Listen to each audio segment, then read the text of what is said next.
Setting the time. To adjust the time on the display, proceed as follows. Press the selection arrow corresponding to the Appliance Settings menu symbol to enter the menu.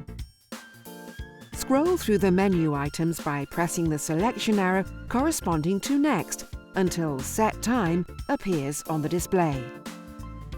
Press the selection arrow corresponding to Set Time. The time setting panel appears on the display. Adjust the time by pressing the selection arrows corresponding to increase or decrease for the hours and minutes. To confirm, press the selection arrow corresponding to OK and press the selection arrow corresponding to ESC to go back to the home page. The time is now set.